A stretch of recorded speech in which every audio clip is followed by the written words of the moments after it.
Успокойтесь все. Слушайте суд дальше. Так, қаулы. 2021 жылы 27 сәуір нысаны 3198-20-00-1-94 Тараз қаласы. Так, сот Жамбыл облысы бойынша қылмыстық істер жөнінде мамандандырылған аудандық сотының құрамында төраға Азамбаев, сот отырысының хатшысы Акманұлы, сот құрамы өзгеріссіз, сондықтан сот арғыры жариялайды.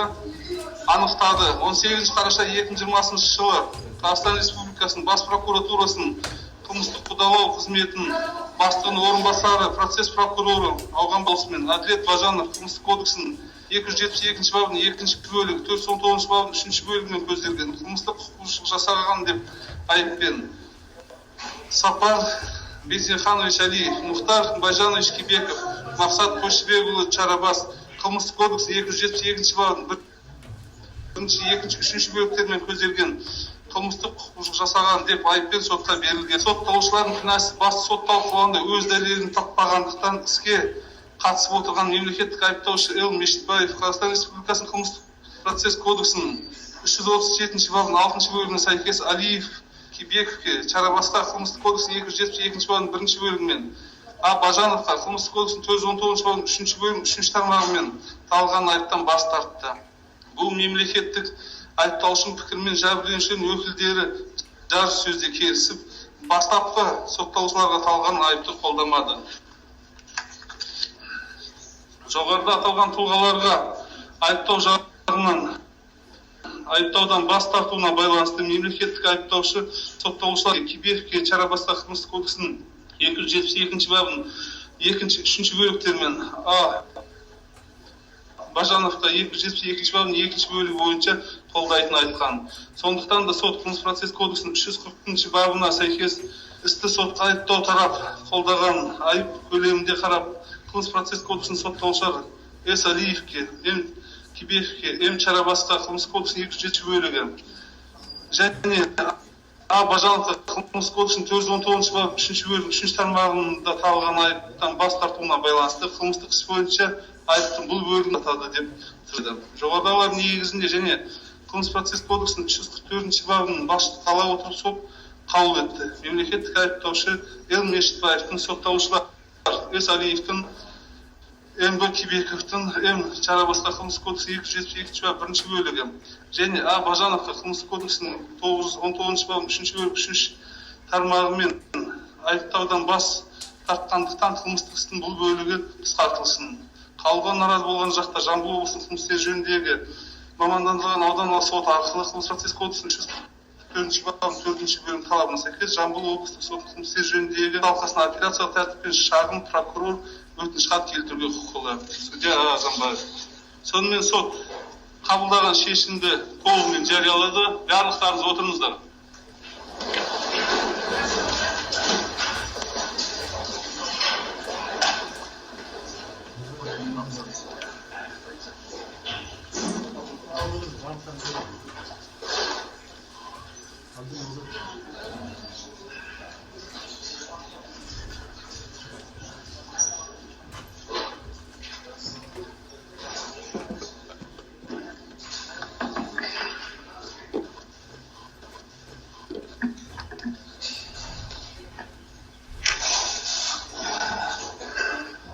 Сот қысқаша үкімді түсіндіреді. Атап айтқанда, яғни 2020 жылы 7-ші және 8-ші ақпан Жамбыл облысы Қордай ауданы Масанчи Бұлар Батыр ауқатты ауылында аймағында күш қолданумен, қиратумен, өртеумен, бұзумен, мүлікті жоюмен, атыс қаруды қолданумен ұласқан жаппай тәртіп жасалып, ауыр және аса ауыр қылмыстар орын алған. Жаппай тәртіп қатысушылардың қылмыстық іс-әрекеттерінің салдарынан ауыр зардаптар, яғни 10 адам қасақана өлтірілген, 158 азамат, оның ішінде 20 құқық қорғау органдары әртүрлі дене жарақат алған, 156 жылжымайтын және 102 автокөлік құралдары қиратылып өртеліп бұзылған. Мүліктік иелеріне 829.848.250 теңге, сонымен қатар Жамбыл облысы бойынша полиция департаментіне тиесілі көлік құралдар зақымданып, мемлекетке 3 291.791 теңге шығын келтірілген. Жоғарыда аталған ауылдарда әртүрлі ұлттық тұрғындардың арасында тұрмыстық сипаттағы жанжалды Қордай ауданындағы жаппай тәртіпке басталуға түрткі болған. Сотқа дейін тергеп-тексеру органдары жасаған айыптау актісіне сәйкес 51 сотталушыға сотқа берілген.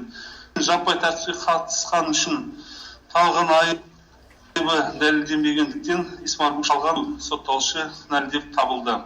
Бұл ретте Жұмахан Батабасқа жаппай тәртіпке қатысқан үшін бір топ адамдардың қатысуымен 3 адамды өлтірген үшін және 2 адам денсаулығына ауыр зиян келтірген үшін 20 жыл бас бостандығынан айыру жазасы тағайындалды.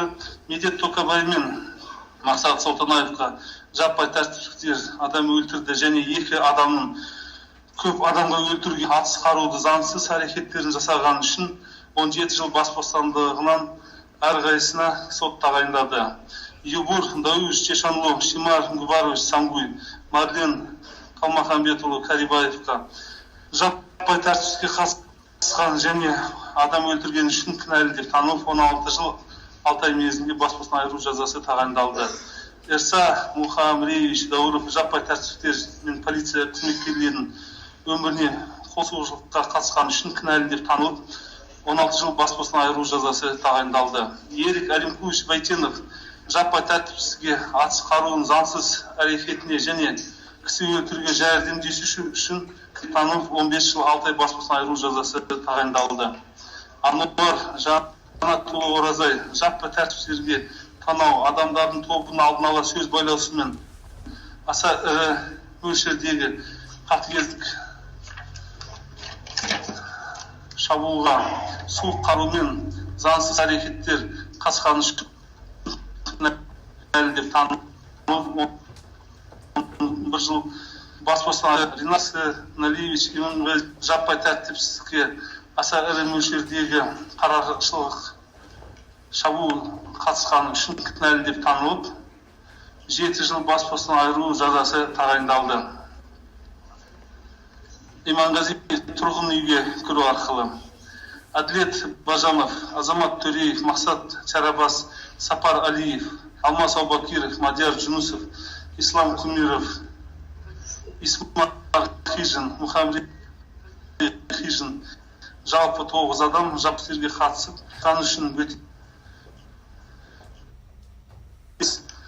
кіру жолмен бөтен мүлікті ұрлаған үшін кінәлі деп танылып 5 жыл бас бостандығынан айыру жазасы сот тағайындады.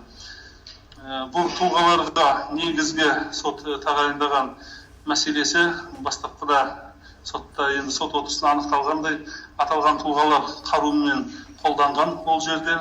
Сонымен қоса Төреев, Чарабас Алиев, Аубакиров аталған мүліктерді жоюға атсалысып, яғни от қойған. Соған байланысты сот аталған тұлғаларға осы жаппай тәртіп кезінде отты қолданып қиратуға әрекет жасады деп есептеп жаза тағайындаған.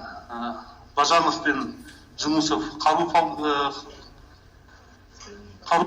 қолданған, Исмар Кимуров, Исмар Хижин, Мухаммед Хижин жаппай тәртіпте қатысып отырып, Абдрахымды ұрып дене жарақатын келтірген. Осыған байланысты сот оларға бас бостандығынан айыру жазасын тағайындаған. Ары қарай Мейрамбек Төке, Бақытжан Жәнібекке, Аян Аскербековке, Шамил Хасановқа, Жасуранның Жасаровқа, Нұрбол Алмағамбетке, Бақыт Мақсудовқа, Мақсуд Мажыратқа,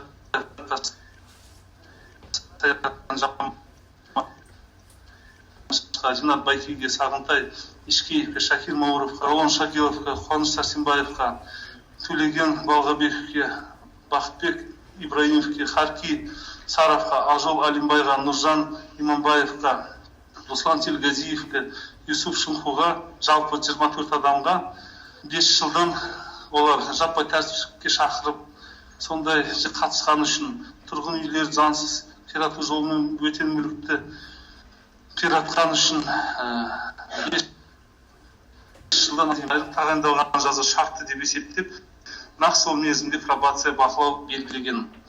Ал енді Елдар Нұрдәлі, Сейілханов, Азамат Сериков, Есет Қалниязов, Дастан Қалниязов, Құдірет Мұхтарұлы, Мұрат Кебеков бас бостандығын шектеу түрінде жаза тағайындады. Жаппай теріс барысында адамдардың қаза болуына әкеп соққан ауыр және аса ауыр қылмыстар жасаған, солардың белсенді қатысқаны үшін қару қолданып тауып қарақшылық шабуылмен жасаған үшін 19 адам бас бостандығынан айыру түрінде жазасы тағайындады сот. Жалпы тәртіпсіздікке қатысқан, алайда кінәсіз мойындап жасаған ісіне өкініш келтіріп залалды өтеу шараларын қолданылған үшін 31 адам қолданылған, 31 адамға қоғамға оқшаусыз, яғни шартты түрде және бас бостандығын шектеу түрінде жазалар тағайындалған. Азаматтық талаптар мен айғақтарды тағып, іс бойынша шығындар өндірілген және жәбірленушілер өтемақы қорына әр сотталушыдан тиісті сома өндірілген. Сонымен жалпы сот қабылдаған шешімін түсіндірді.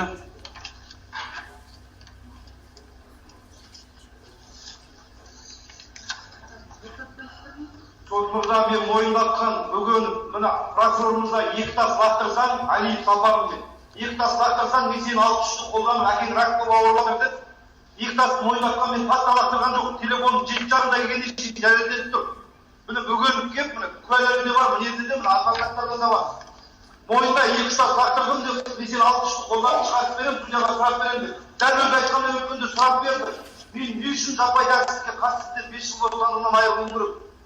Так, Алиев, бізді жаппай тәртіпсіздікке қатысып және ол жерде белсенділік танытқаныңызды сот отырысында зерттелген дәлелдемелер. Ешқандай дәлелдемелер жоқ, ешқандай дәлел ұсына алған жоқ. Мен сағат 6-да көрдім деген әшейін прокурор. Менің телефонымда локациямен тексергенде тұр, соқыр адамға көрініп тұр. Сағат 7:30-да мен тұрмын. Қараймын дейсің. Қайт мен олар алып жанында көреді. Алиев Сапар. Жоқ, Алиев Сапар. Тыңдасаш. Айтып жатырмын ғой. Менің айтқанына сенесіздер, бір адам. Ал жерде жарай айтып жатқан адамға сенбейсіздер ма? Сот ары қарай түсіндіреді. Тыңдаңыз, Алиев. Мен өліп бараттан, бүгін өліп аттан, бүгін байттан, бес байттан әлі. Мен бүгін тартымен алып кетесіздер үйге. Уважаемый суд, мне тоже непонятен приговор в отношении Сангуя по убийству Абдрахманова. Мои ходатайства признания недопустимости доказательств признаны или нет, и по каким основаниям его признали виновным. Мне бы хотелось бы узнать. Разъясните, пожалуйста. Сот аталған іс бойынша толығымен әр қорғаушының және іске білдірген талап тілектеріңіз бойынша түпкілікті шешім қабылдап үкімді берген кезде сол жерде барлығын оқисыздар. Сот Сангуйды кінәлі деп танып және оған жаза қолданды. Это ясно. Вы сейчас меры назначения наказаний огласили, а саму суть нам объясните, вы же должны разъяснить, почему вы признали его виновным, по каким доказательствам. Я прошу сейчас мне разъяснить этот приговор.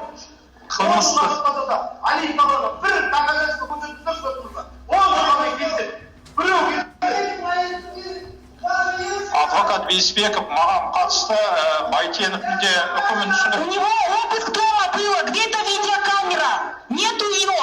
Мы вам предоставили постановление об обыске, изымали другие виллы там. На сегодняшний день там другие виллы. Вы нам удовлетворили ходатайство о том, чтобы в судебном заседании обозреть эти виллы. Вы удовлетворили, в последующем почему-то не обозрели. Одан бөлек. Құрметті сот, адвокат Бейсбеков Байтеновке қатысты үкім түсіндіріп беруін сұраймын, өйткені бізде талап тілек білдіргенбіз, дәлелдемелерді жарамсыз деп табу туралы. Бірақ нақты қандай дәлелдеме екендік, кінәлі екенін дәлелдеп берген жоқсыз.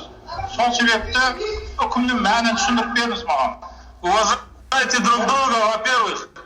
Барлықтарыңыз тыңдаңыздар. Бір адам сөйлесін, соны тыңдаңыздар. Бір адам сөйлесін, одан кейін тыңдаңыздар. Сангуй, қорғау тарап сөйлеп жатыр. Тыңдаңыз, одан кейін сөйлейсіз. Алиев, тыңдаңыз, одан кейін сөйлейсіз. Не дейсіз сіз? Құрметті сот, адвокат Бейсбек, Байтеновке қатысты үкімді түсіндіріп беруіңізді сұраймын. Мәні бойынша сіз қазір кінәлі деп таптыңыз, заңсыз кінәлі деп таптыңыз, әділетсіз шешім шығардыңыз. Қазір оның көзіміз жетіп отыр. Өйткені сіз сот отырысы барысында нақты дәлелдемелер ұсынды екенсіз. Біз нақты өзіміз ұсындық дәлелдемені. Қазір ғана сіз айтып отырсыз, Байтенов жаппай тәртіпсіздікке қатысты деп. Бірақ сіздің есіңізде бұл Байтеновтың жаппай тәртіпсіздік біткеннен кейін келгенін жасырын тергеу әрекеттерімен дәлелін тауып тұр. Біріншіден, екіншіден, сарапшылардың барлығы ешқандай гильзалардың іске қатыстылығын түсіндіре алған жоқ. Ол сот отырысы барысында құпиялы гильзалар болып кетті. Соның құрбаны болса сіз менің қорғауымда Байтеновті былайша айтқанда үкім шығарған кезде, өйткені бірде-бір жәбірленушінің жауабы да қарама-қайшы. Нақты жәбірленуші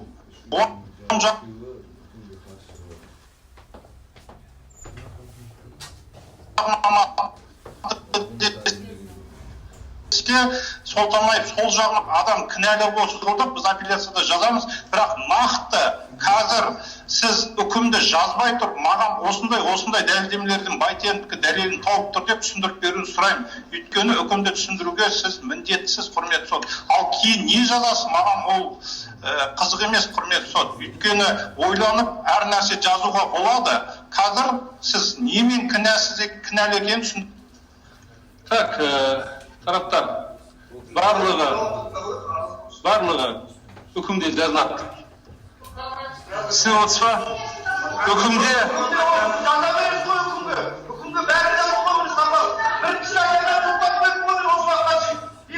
құрметті сот, сіз енді бар болшы, келесі бөлмесіне кірдіңіз. Кімді кінәлі екенін дәлелдеп неге қазір айтамайсыз сіз оны? Үкімде жазылады дейсіз. Бес ауыз сөзбен айтасыз. Уважаемый суд, вы должны вкратце дать нам пояснение, разъяснение, по каким причинам вы признали виновным в убийстве Абдыкарыма, моего подзащитного Сангуя. Вкратце объясните, пожалуйста, по таким-то доказательствам. Вот доказательства адвоката вы не приняли. Почему? И вот эти вот моменты нам. Это любой должен это разъяснять. Вы же научили их наказание. Жарабасқа қатысты да аулада өтеу жоқ қой, неге басқасынан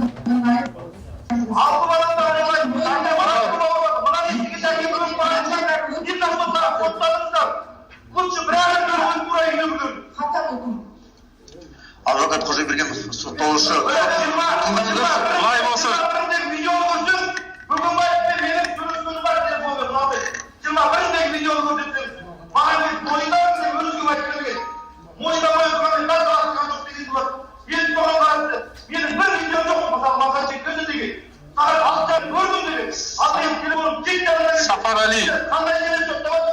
Сафар Алиев, тыңдаңыз.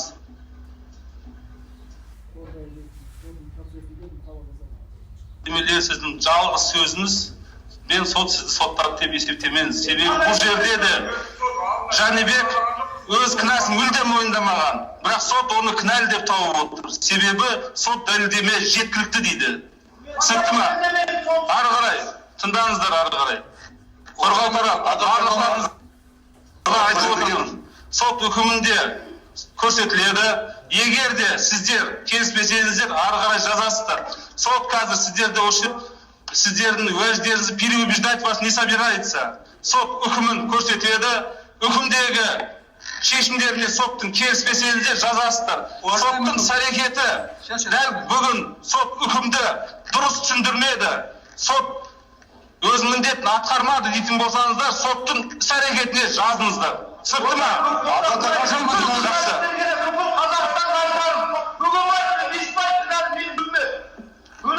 Микрофон беріңіздерші. Микрофон беріңіздерші ана. Осымен сот отырысы аяқталды. Тыңдаңыздар. Конвойная служба. Тыңдаңыздар. Конвойная служба. Сот аталған тұлғаларды барлығын босатыңыздар. Босатуға жататын тұлғаларды сот хаттамасымен танысып, соттың үкіміне шағым келтіруге құқылысыздар. Хаттама ескертпе беруге құқылысыздар. Осымен сот отырысы аяқталды. Того слова не было о частном постановлении по бездействию сотрудников полиции, которые допустили эскалацию и эти события допустили.